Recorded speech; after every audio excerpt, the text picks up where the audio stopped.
The subject today is Jewish Trinity, and it sounds controversial, and it is controversial. And it's a discussion, so I'm not going to lecture you. I'm going to share something, but it's more like a discussion. What do you think when you think of Jewish perspective on God? What comes into your mind, first of all, or what ideas come to you, into your mind? The Shema. Shema. Explain it a little bit more.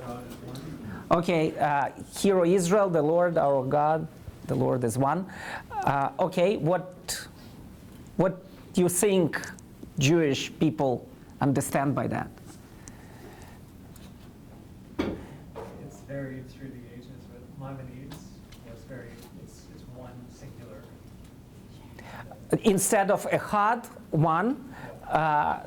Yahid, he replaced it with a different word, Yahid, what means just absolutely solo, just one in itself.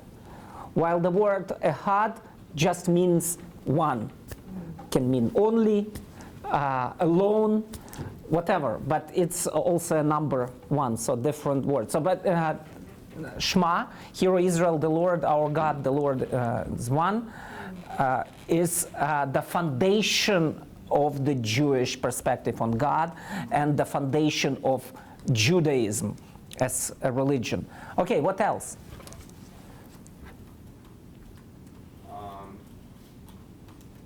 Like being different to the rest of the cultures around them, in the sense that they had many plural gods, but not just different. I believe also Israel could have felt, in lack of a better word, weirded out. Like they knew they were going to be the weird ones amongst the people. And that's how they also were going to stand out. So, they had one God to worship. Okay, talking of understanding of God, the God in Judaism is the God of Israel, the God of Abraham, Isaac, and Jacob, the God who has chosen the fathers and created a nation from the Abraham, his son Isaac, and Isaac's son Jacob.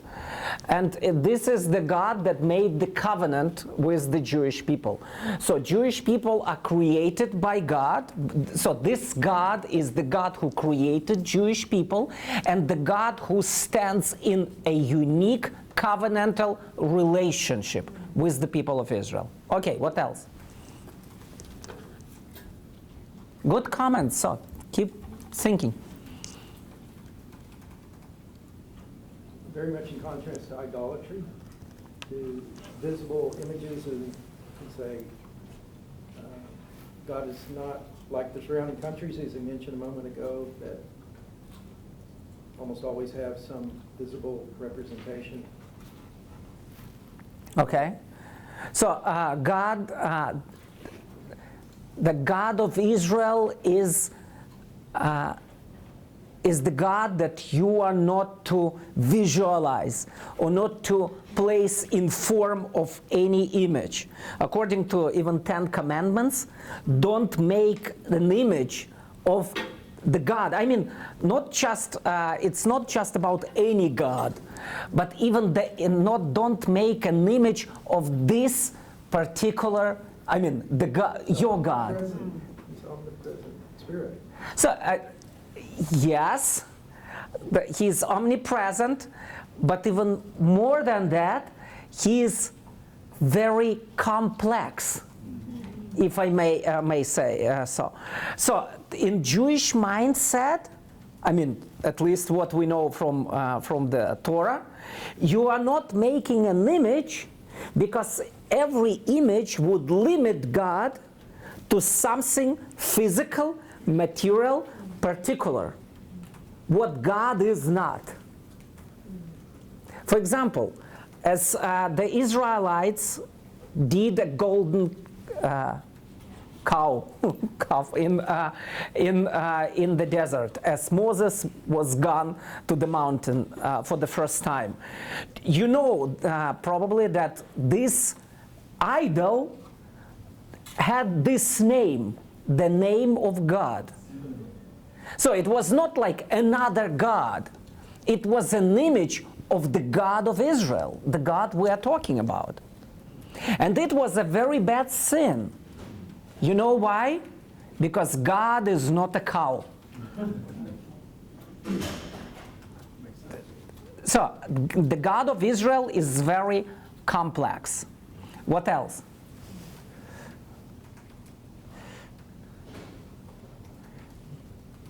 There's a certain transcendence or holiness about him. A lot of really conservative Jewish people don't even like to spell his name. They'll put a dash in place of the vowels so that they don't want to desecrate God's name, which is another interpretation application of the commandment not to take God's name in vain. So don't say it except in prayers, and even then they won't say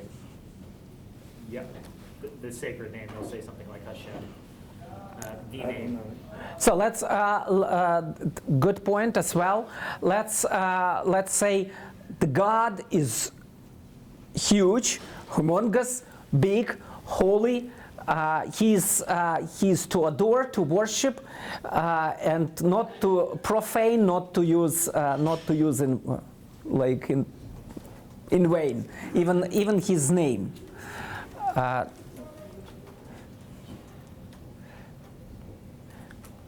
So, for example, God is full of mercy, full of compassion.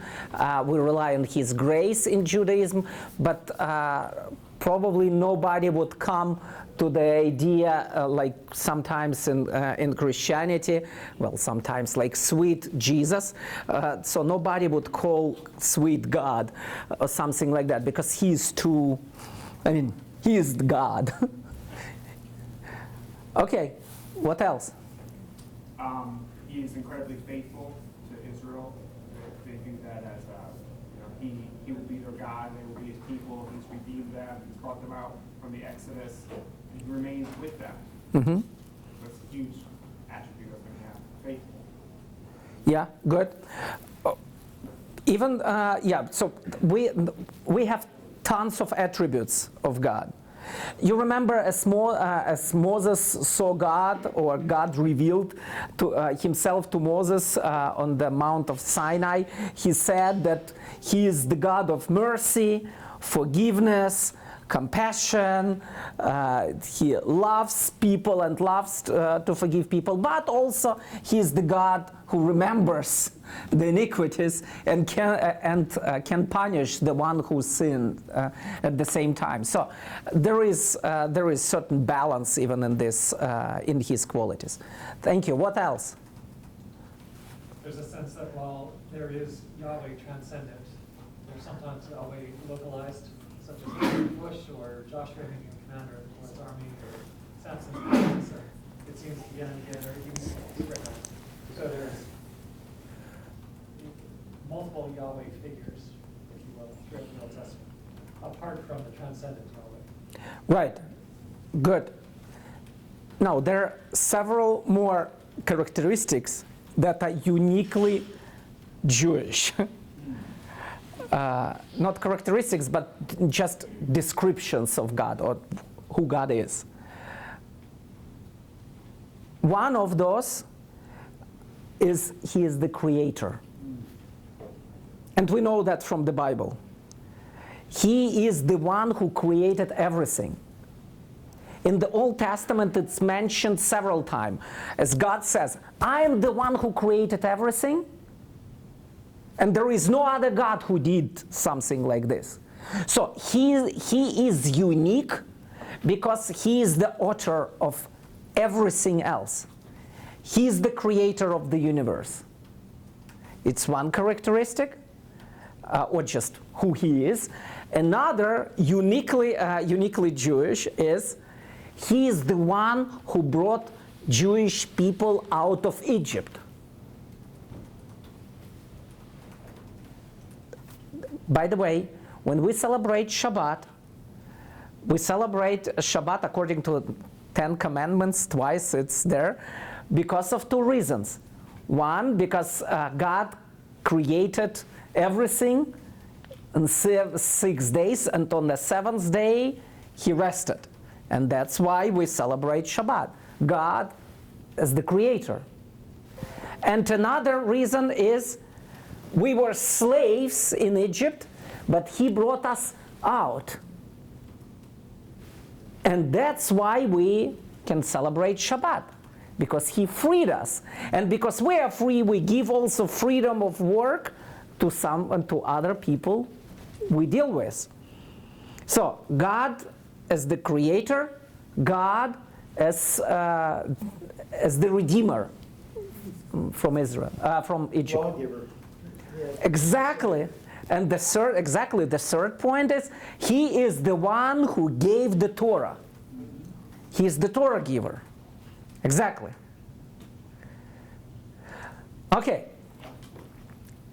Now, what does it have to do with Trinity, Jewish Trinity? Let me quickly come back and tell you something about some additional Jewish traditional understandings in Judaism regarding God. First of all, we already mentioned He is very complex. And that's why when I'm talking to somebody about what does it mean, the God of Israel, the Lord our God, the Lord is one, what should it mean, this one? I mean, one. One like what? Usually the argument is Jesus is like another God. We cannot believe in Jesus because it's like idolatry. It's creating of another God. At the same time, we claim that Jesus and Father are one. How can it be? Well, it's possible according to the Bible and according to Judaism, actually. When it's said to me, God is one, like Yehidus, Maimonides said, we need to understand the Jewish tradition interpreted the Shema, Hear, O Israel, the Lord our God, the Lord is one, in this particular way as reaction against Christianity. It's 12th century AD. It's not 1st century AD. It's not the apostolic times. It's even not the times as the Talmud or Mishnah and Gemara, so the Babylonian and Palestinian, so-called Palestinian or in Jerusalem Talmud were written. It's much later. It's about the same time as the Isaiah 53 chapter was reinterpreted by Rashi in order to reject any idea that Jesus could be the Messiah.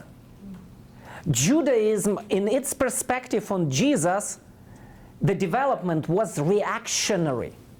It was a defensive reaction against the Christian attempts to forcefully convert Jewish people to Jesus. But just keep in mind, at that time, as Maimonides, 12th century AD, interpret the Shema in this way.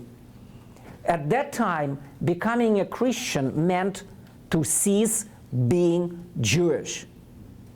At that time, believing in Jesus meant abandoning everything Jewish. At that time, if you believed in Jesus, if somebody believed in Jesus and kept Shabbat, he would be tortured and killed. If somebody believed in Jesus and would circumcise his son, he would be tortured and killed. If somebody would study the Torah while telling that he believes in Jesus, he would be tortured and killed. So that was the time of the choice. If I believe in Jesus, I'm not Jewish any longer. I cannot do anything Jewish. I cannot fellowship with the Jewish people. Or I'm not believing in Jesus.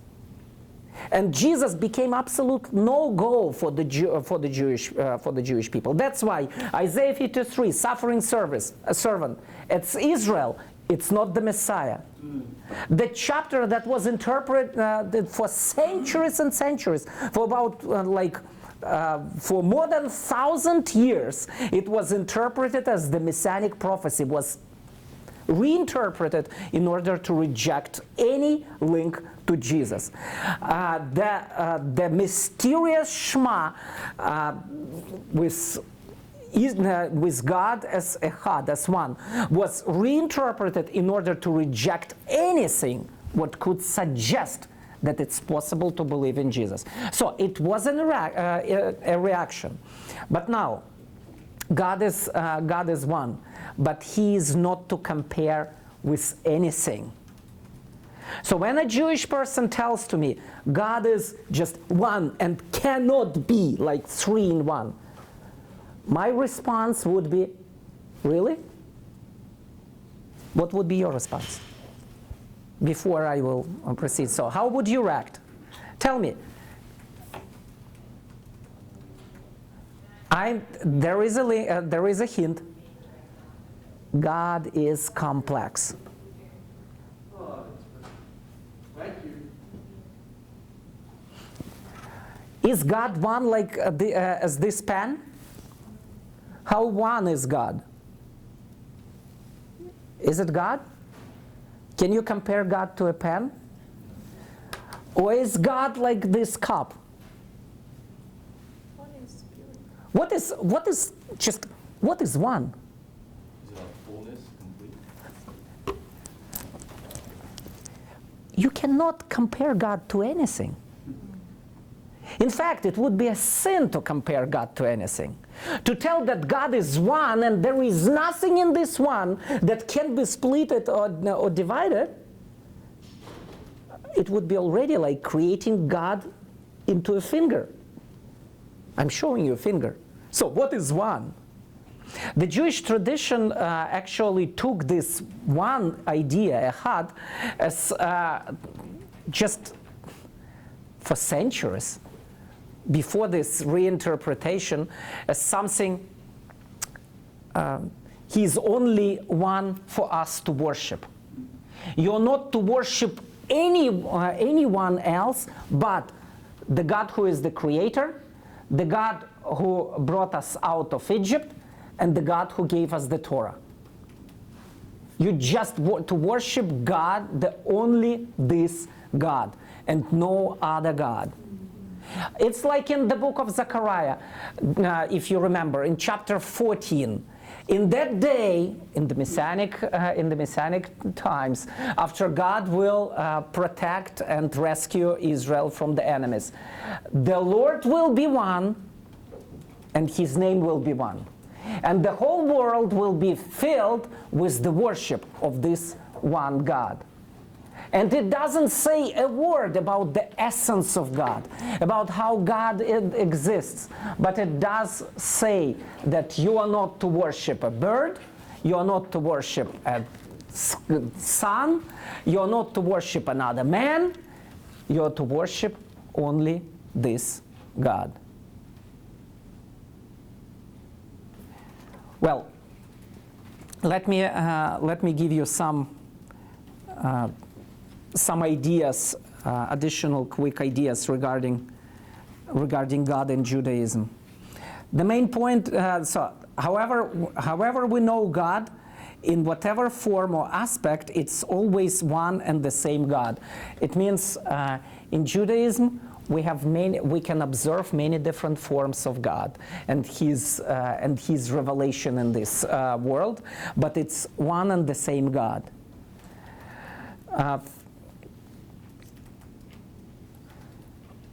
The knowledge of God is taken in Judaism from the Torah, from the divine revelation, but not only, from the experience. So it's not just His word given in the Torah, it's also what we experience with Him. So we know about God from the Exodus. We know about God from the destruction of the Second Temple. We know something about God because of the First Temple was destroyed. Dispersion. The situation with punishment in the desert, conquering the land, judges, everything. So the knowledge about God in Judaism is experiential, not just definitive from the Torah, but also our experience. That's why we like Holocaust. It's also something what teaches us about God, even if we don't know what it does teach us. Still, it teaches us something. So survival of the Jewish people, it's also a lesson about God. So our knowledge about Him is in many cases experiential, and also we understand God as a creator, observing the creation. So the creation tells us about God also a lot.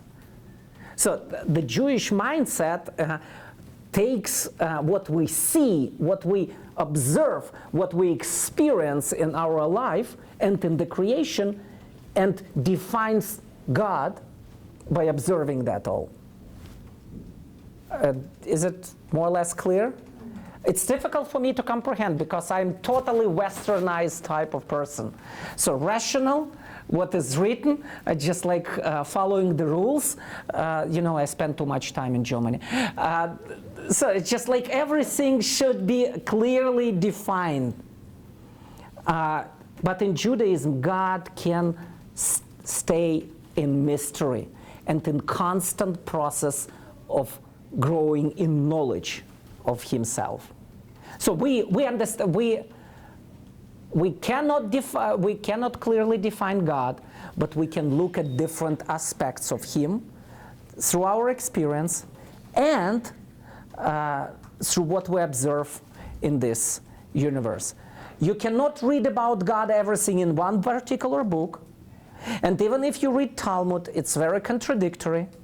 But there is always mystery. There is always a paradox related to God. Now,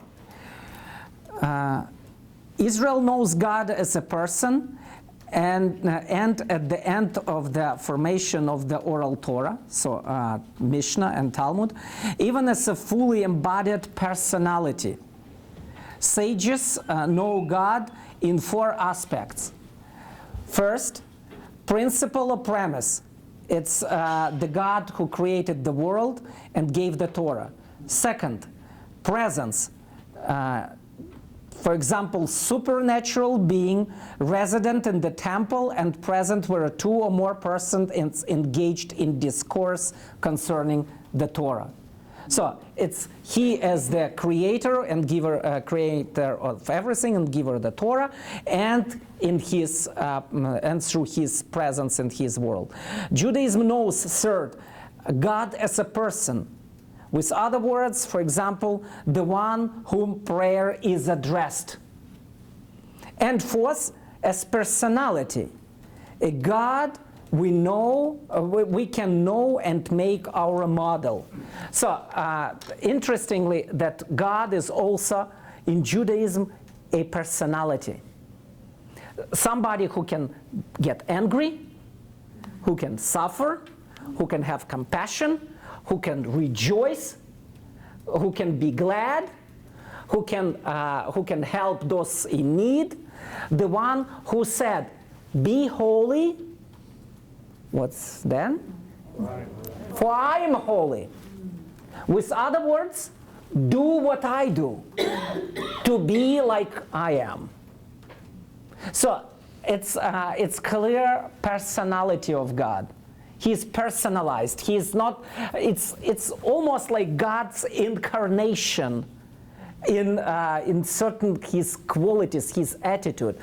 Well, we already said He is like universal, great creator overall, and at the same time He is very personal. It's very difficult to reconcile with each other. And I'm telling you, it shouldn't be reconciled even. Because those of you who attended my previous brown bags, you know the word, a paradox. It's a very important word. God exists in a paradox. He combines that all. Now, God, as a paradox, as a mystery, he can be 3, he can be 10 in one, he can be 20 in one. I claim that it's 3. Why? Because the Torah, or the Bible, tells this, and because it's also my experience, and experience of many other believers. I never experienced the 4th person of God, or in Godhead, whatever. It's weird word, Godhead. The same as Trinity, it's not there. I mean, this word is not in the Bible. So now, a quick quiz. Tell me, where could you see in the Bible, in the Old Testament, some open doors for Jesus, or for the Messiah, to be divine and one with God? Where can you see some open doors for God to be more than just one in itself? Go ahead. The Bible talks about the Spirit partaking in creation as well, the Holy Spirit. So he can go from the backwards argument, okay, there's possibly 2, why not the 3rd as well? Okay, good. What is there? Well, one like a son of man who comes on the cloud, presents the ancient. And he got all the power and all the authority. Exactly. Good point. What else? Theophanies, various theophanies. Like? A whole bunch of them. Give a couple of experiential, or just like story, just examples. God walking in the garden in Eden. He walked in the Garden of Eden. Okay. Joshua, and in the burning bush, in the 3 friends of Daniel in the fiery furnace. There's Okay. theophany. Okay. And in the cave with Daniel, there's an angel came down, angel of the Lord. Where the Interesting. angel of the Lord is mentioned. Interesting. Okay. Abraham's visitor. 3 3 visitors. Actually, probably one of them was just only one, not 3. Only one. It was not just Father, Son, and the Holy Spirit visited in Abraham and one. There was one who was just like 4 letters of God's name. Yes, exactly. Well, angel of the Lord, it's actually more even than an interpretation, because Jewish tradition didn't know what to do with this, that God ate with Abraham, actually. They ate. Can you imagine? They shared a meal. Abraham had a table fellowship and a meal together with the one whose name is not to be pronounced. Okay, what else? Psalm 110. David talks about the Lord says to my Lord, and then describes Jesus' rule and reign on the earth. Okay. Go ahead. Yeah. Just the creation story. Let us make man in our image. A good point. Let's make man in our image. So you mean now you emphasize the plural, that let's make man in our image. It's like the verb is in singular, the pronoun is plural. Interesting. At the same time, God, let's make man in our image. A man. How was the man created? Male and female. Male and female. One flesh. And God said, He created man as man and male and female. He created him. So singular in plural, plural in singular. The image of God is not just. It's not me. It's me and my wife together. So, not Adam, the first male, was not the image of God, actually.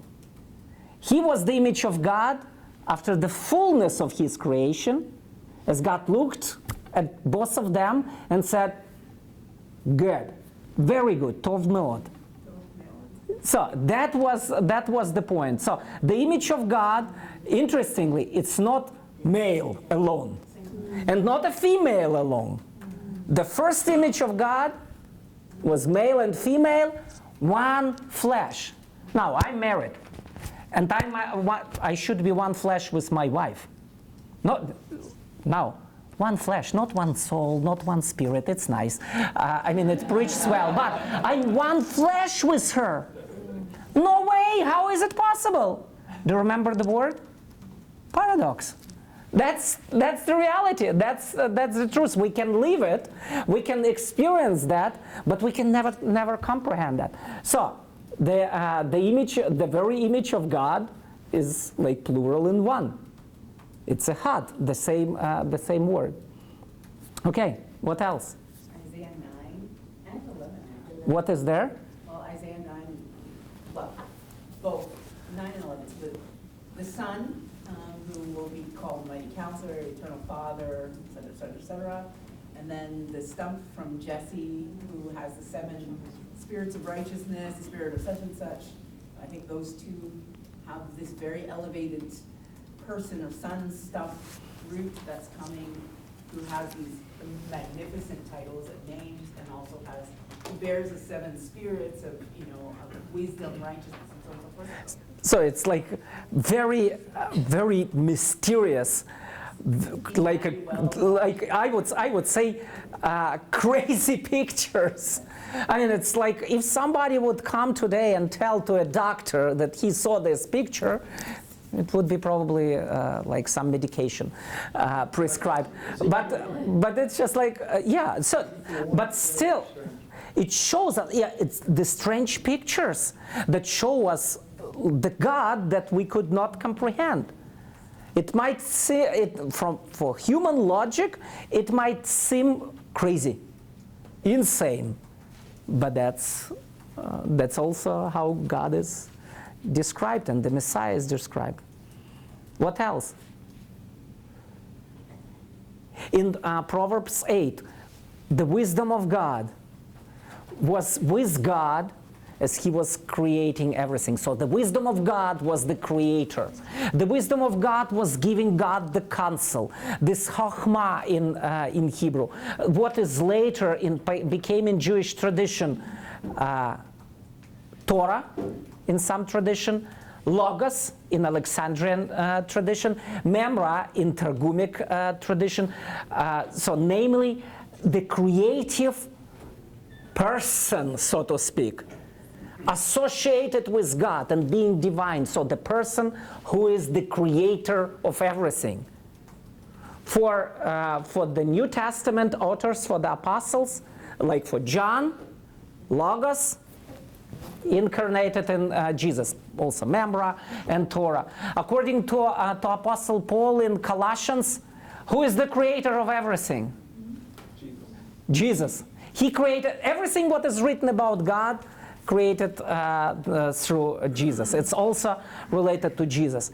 Open doors are there in the Old Testament. So the plurality in oneness is there.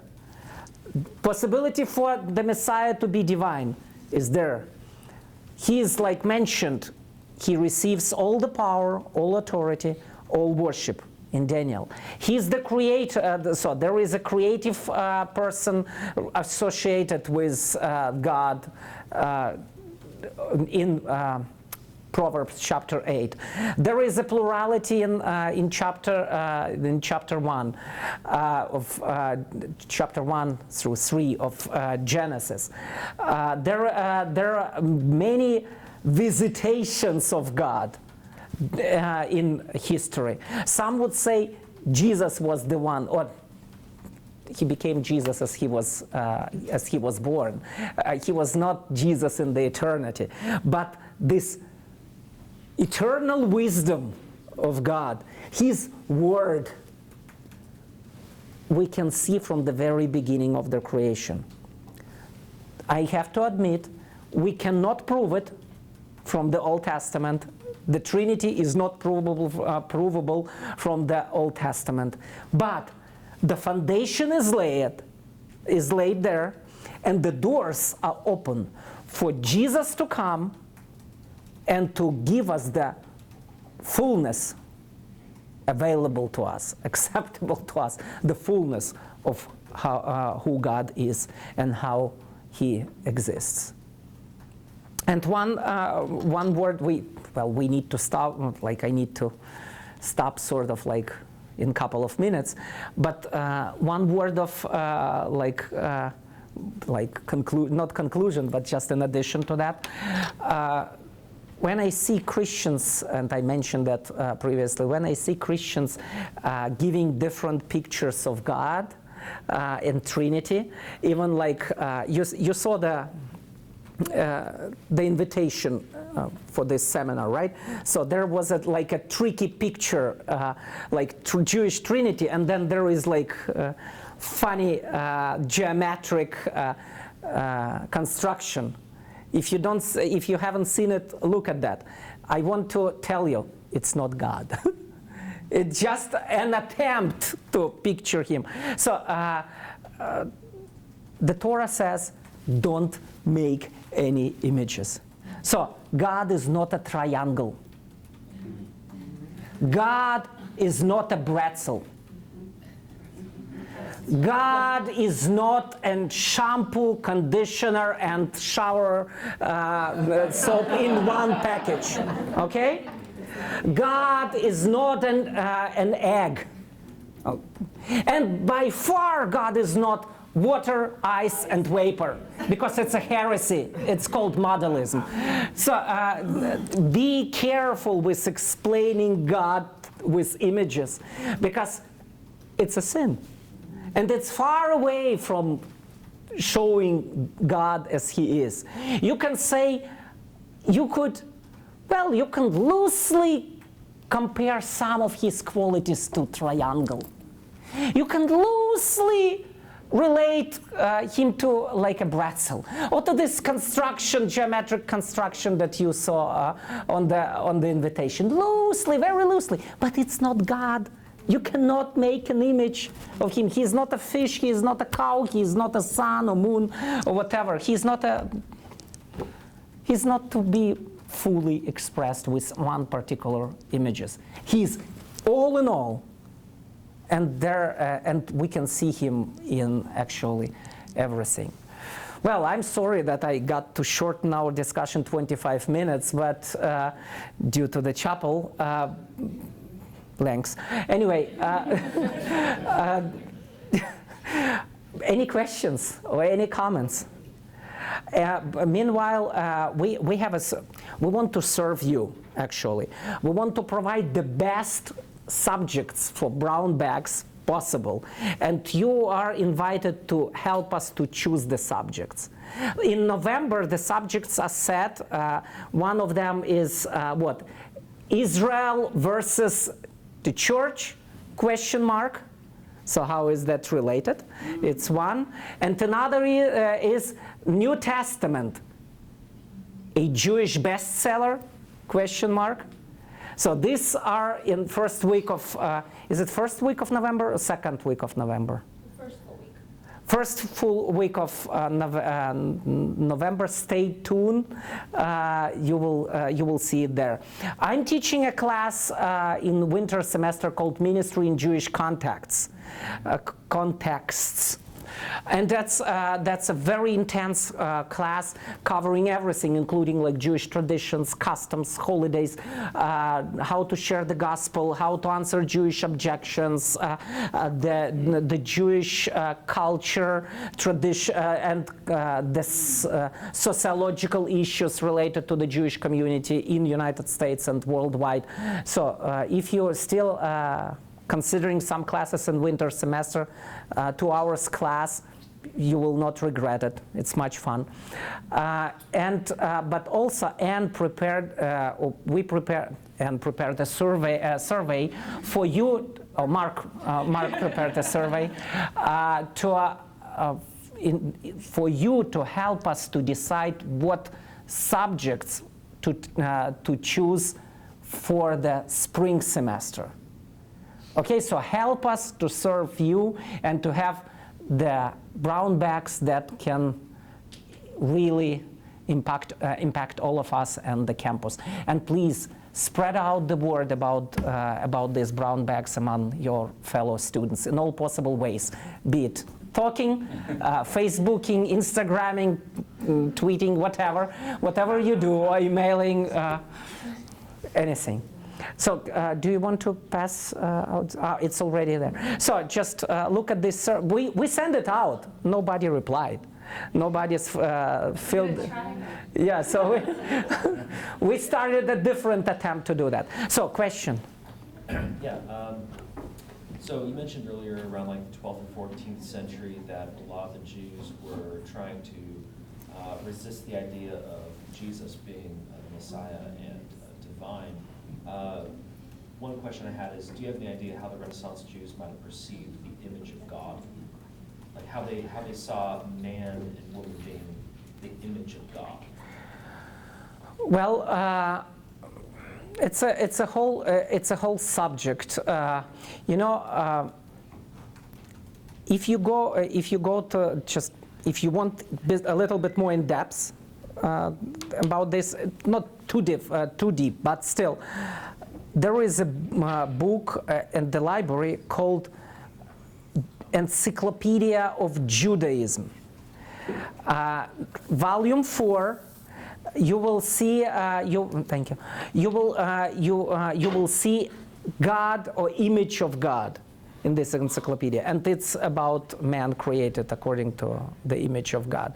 It's only like one-page article or 2 pages article, so you can consult with different views there. But Judaism, as we know today, tries to avoid anything related to this plurality inside of God's image. So Judaism considered God as personality, and even like incarnated into this world with his qualities, characteristics, and actions, but not coming in flesh. Why? Because it would legitimize our claim, or Christian claim, that Jesus is the Messiah. And it's not possible. And if you read the New Testament carefully, look at the Jewish polemics of that time. The Jewish people rejected Jesus, so they rejected Jesus, not his divinity. He rejected his divinity by rejecting him.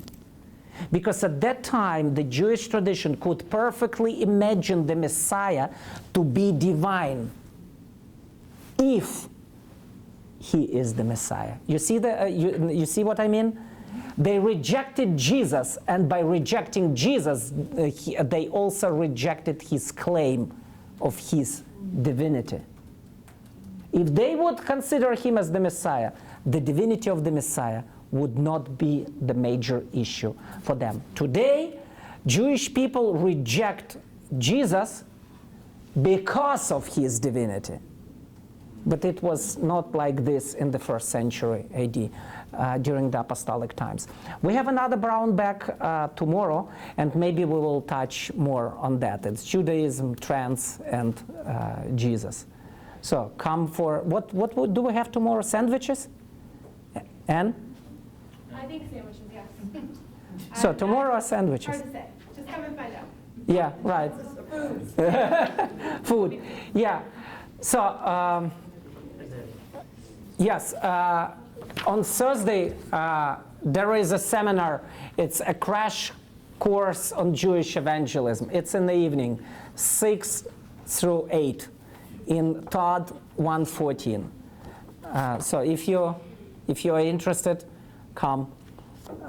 You will get a crash course, all basic necessary information to start and to get encouraged and motivated to reach out to your Jewish friends. Thank you. Thank you.